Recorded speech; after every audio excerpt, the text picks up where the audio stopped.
Ini baru halaman pertama. Masih banyak halaman-halaman berikutnya yang akan kita buka dan baca bersama, tentu untuk kebaikan kita bersama.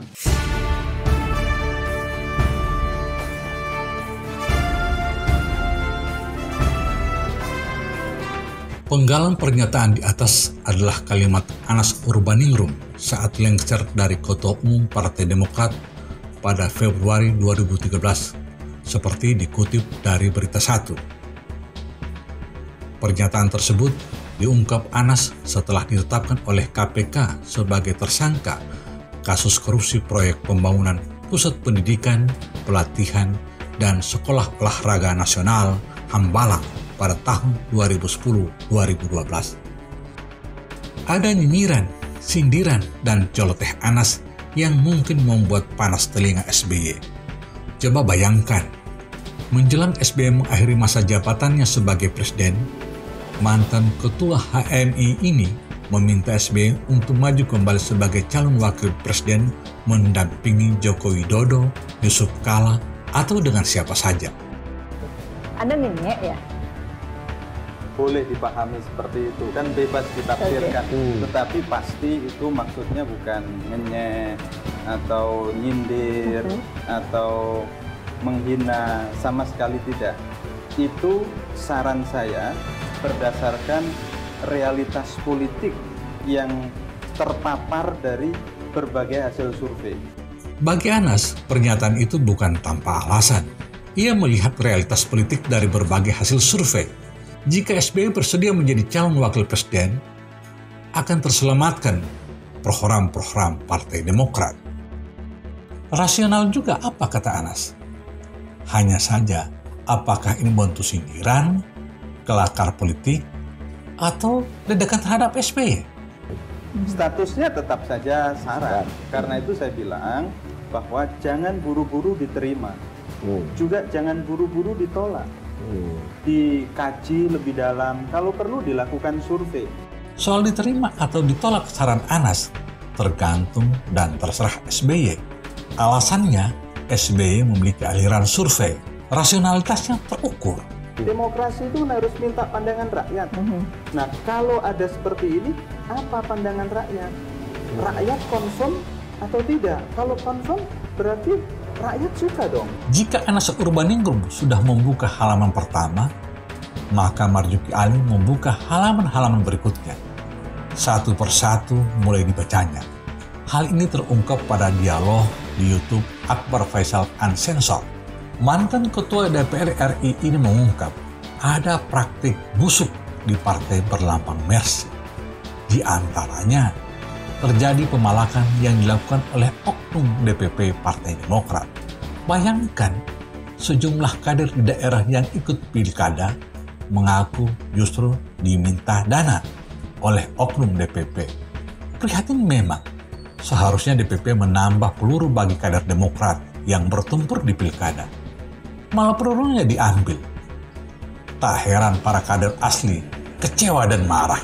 Di situ saya tuh prihatin, kader dia dapat kursi, satu kursi bisa dihitung 500 juta kadang-kadang. Kasihan kan, dia yang berjuang dapat kursi sebagai ketua partai di daerah. Kok dihitung satu kursi? Harusnya terima kasih. Anda sudah dapat 10 kursi, sekarang saya kasih hadiah untuk kamu. Bukan alat untuk dihitung setoran, kan nggak benar itu. Marzuki Ali mencontohkan, saat ia menjabat sebagai Sekjen Demokrat, DPP selalu membantu kader-kader yang sedang bertarung di pilkada. Bahkan ada pengurus daerah yang datang di Jakarta. Marzuki justru membantu penginapan dan diganti biaya transportasinya. Pada lembaran berikutnya Marzuki Ali mengatakan, Partai Demokrat sudah menjadi partai keluarga.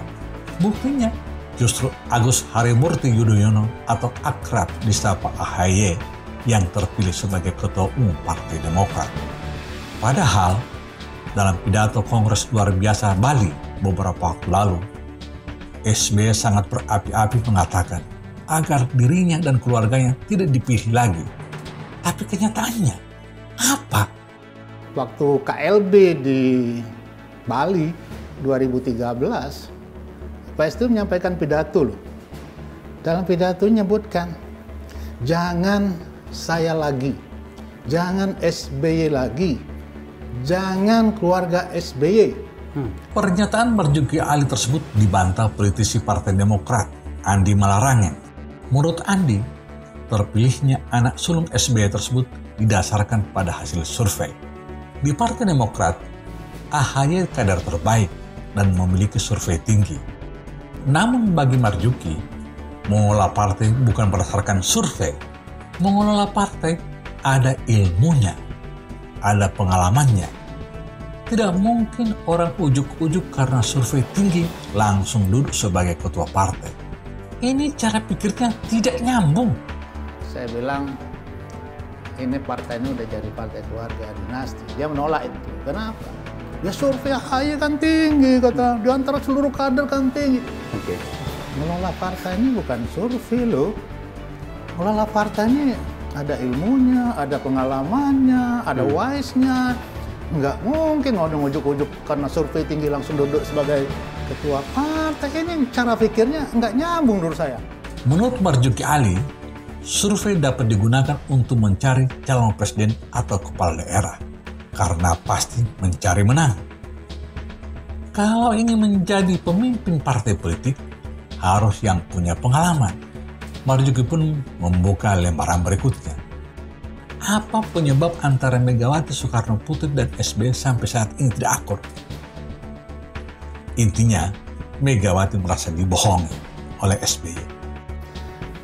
Bisa nyampaikan, nanti saya akan berpasangan dengan Pak JK. Ini Bu Mega akan kecolongan 2 kali ini. Ini kecolongan pertama dia yang pindah, kecolongan yang kedua dia ambil Pak JK. Itu kalimatnya. Dia bilang begitu? Begitu.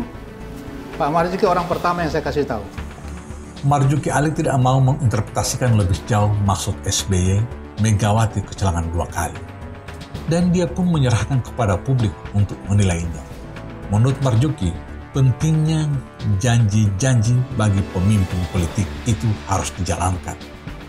Saya Adhar, Karisma 90.